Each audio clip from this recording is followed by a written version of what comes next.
What happens when powerful women move from game consoles and animation cells to the cult cinema screen? Let's begin with two characters you've probably seen before. One is a legendary cyberpunk heroine from a cult anime classic, and the other is a stylish, fatal woman from a global video game franchise.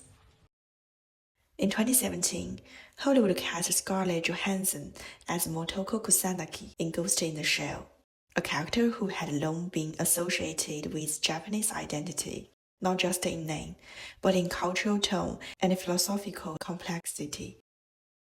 Meanwhile, Resident Evil Retribution introduced Ada Wong, played by Chinese actress Li Bingbing, in full red cheongsam and handgun, closely matching her video game counterpart.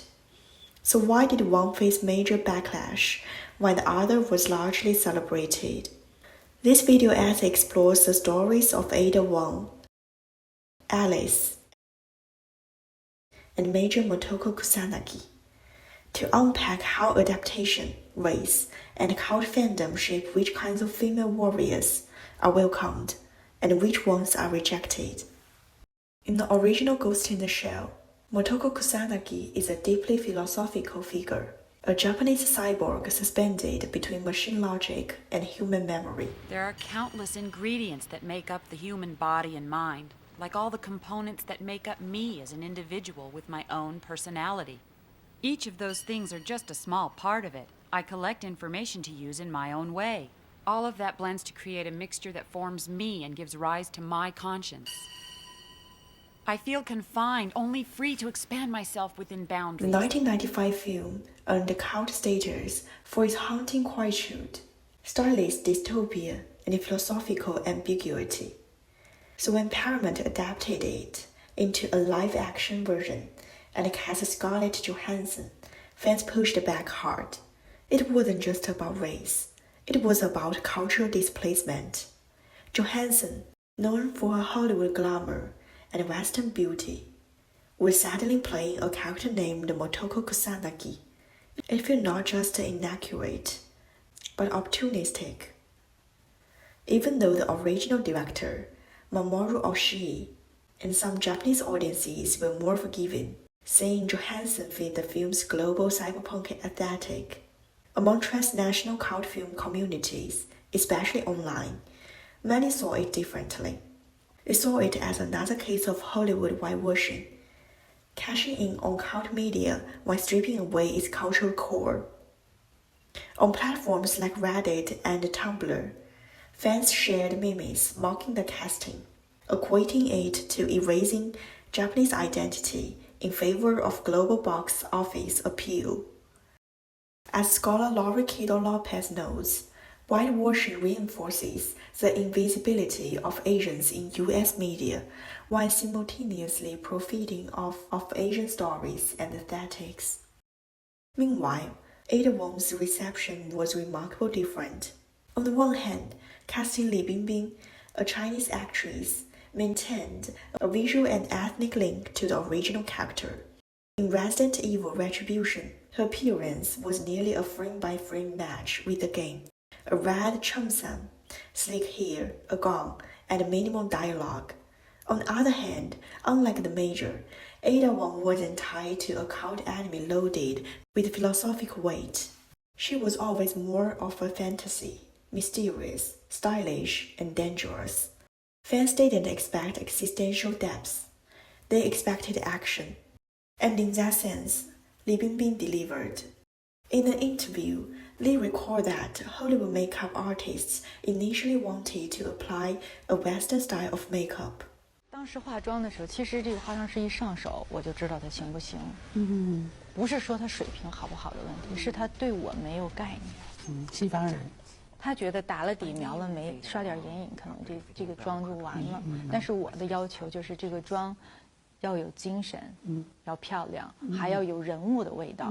那语言上有一些大家的差异，文化上的差异更大。但是我想要的结果就是我一定要像这个人物。 So she did her own makeup, preserving a look that better reflected East Asian aesthetics. Because Hollywood executives weren't heavily invested in this unfamiliar Chinese actress, they also didn't micromanage her image.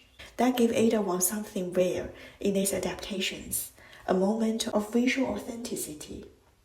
But is fidelity to the source always a goal in adaptation? Is faithfulness to the original really the standard by which the success of an adaptation is judged? Let's talk about Alice, a character who didn't even exist in the Resident Evil games, yet became the face of its film franchise. Played by Mila Jovovich, Alice begins as an amnesiac woman in a red dress in the 2002 film and evolves into a genetically enhanced warrior leading the human resistance. She doesn't follow any game storyline. She doesn't resemble any original character, and yet she works. She is recognizable, imitable, and iconic. Across 6 films over 15 years, Alice became the emotional anchor of a franchise that outgrew its own source. As Linda Hatcham writes, adaptation is not a reproduction. It is repetition with variation, and in cult cinema, that variation can be a feature, not a flaw, especially when it generates an identity that audiences can follow, cosplay, remix, and obsess over. Although the setting's familiar to people who know the game, the story isn't familiar. So whether you're a gamer or a non-gamer, you're starting from the same level. You don't know what the hell's going on.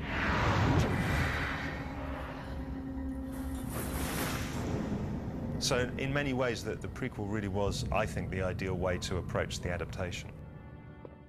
Alice is a textbook case of transmedia adaptation. She doesn't replay game plots, but she channels the spirit of survival, transformation, and body horror that defines the Resident Evil experience. In the Resident Evil Apocalypse, she escapes a corporate laboratory, only to discover that her body has been modified into something inhuman. By Resident Evil Extinction, she wanders a post-apocalyptic desert, haunted by lost memories, and pursued by a mega company seeking to weaponize her body. Using antibodies from her blood, I will develop a serum that will not just combat the effects of the T-virus, but potentially reverse Her it. trauma is central, not as backstory, but as propulsion. Her enhanced strength doesn't free her, it isolates her. She's powerful but never invincible. In that sense, Alice honors the spirit of the original game. A lonely people fighting off monstrosities in a collapsing world, trapped between paranoia, mutation, and corporate control. So even without narrative fidelity, the adaptation sustains emotional fidelity. Alice didn't need to be faithful to the source text, as long as she respected the source feeling. And that's why fans embraced her. The great thing about the movie, though, was that it captured, pretty much what makes this game great. Compare that to Ghost in the Shell. The film didn't fail only because the measure looked different. It failed because the story meant something different. In the original, Motoko Kusanagi questions the boundaries of selfhood in a cybernetic future. That metaphor of dissolving identity, digital rebirth, and the tension between memory and data is the soul of Ghost in the Shell. But in the Hollywood remake, that soul was swept out for a revenge narrative. Johansson's Major discovers she was once a Japanese girl whose brain was placed into a cybernetic body against her will. The question is no longer, what am I, but who did this to me? The film miscasts the body and misunderstands the mind. And there were others, runaways like me, considered disposable. Kuze was one of them. That's why he's coming. Frank. So what have we learned so far? In the world of cultural adaptations, racial fidelity and cultural respect matter, but so does emotional truth. Ada was accepted not just because she looked the part, but because she preserved a visual and cultural logic that fans could recognize. Alice was embraced not because she followed the plot, but because she captured the core feelings: isolation, mutation, resistance.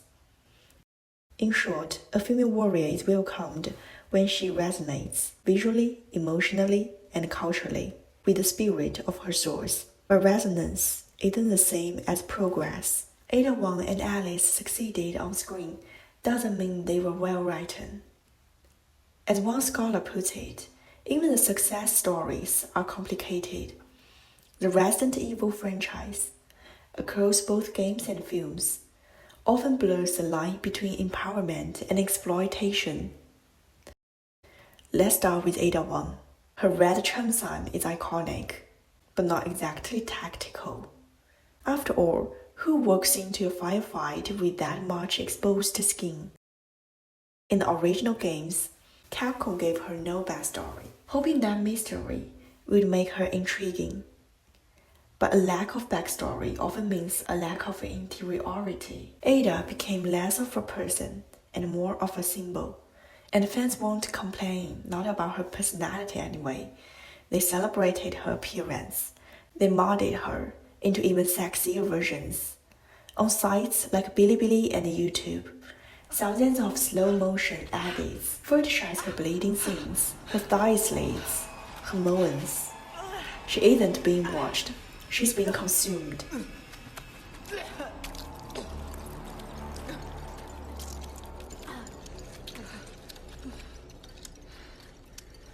When we turn on the game mod and change into a bikini for them, do we remember that this was originally an escape from a viral disaster?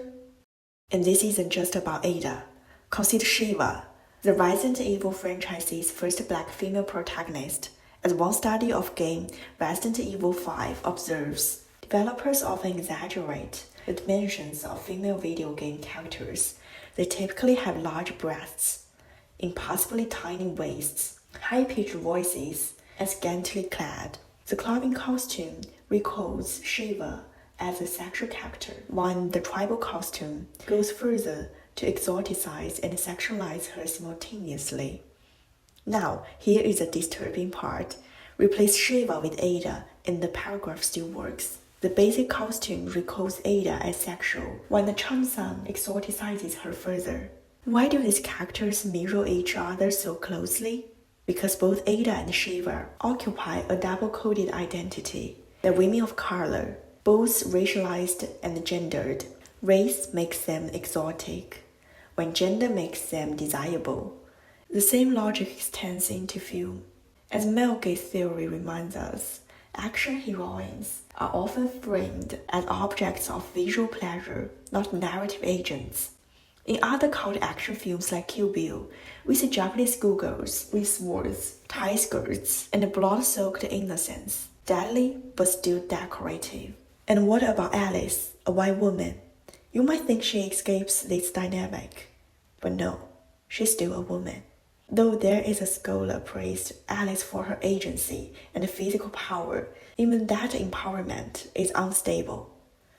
Actress Mila Jovovich once joked, You know me, I just love to do those gratuitous nudity scenes. "It's funny, because she knows they are meaningless, but she also knows how the system works, and they still have to play by its rules." As Games and Culture puts it, the series' female characters represent a kind of unstable feminism. They are front and center, but always seen through someone else's lens. They fight like heroes, but pose like models. They lead the story, but never fully own it. They are powerful, but only in ways the camera likes. So maybe the question isn't whether Ada, Shiva, or Alice empowered anyone, but what had to be trimmed, polished, or sold for them to be accepted as heroes at all. These female warriors didn't fail, but their so-called success was shaped by compromise. Ada wasn't allowed to grow. Her red dress became iconic, but her voice remained a whisper. What she wanted never seemed to be matter. Alice survived every apocalypse, but lost herself in the process. She became a franchise, not a character. Her pain was stylized, her power choreographed, her arc measured in leather suits and slow-mo spins. And the major, she was erased before she could even begin. Stripped of her Japanese identity, she became a body without roots, a ghost, not in the shell, but in the script. Cult cinema is supposed to break rules. It celebrates the strange, the radical, the voices on the margins. But when adaptation meets the market, even rebellion can get repackaged. So maybe the real question isn't just, how do we adapt female warriors faithfully? But can we do it fearlessly? Can we tell their stories without flattening their cultures, quieting their rage, or dressing their strengths up for someone else's gaze? That's the real fight, and that's the fight worth watching.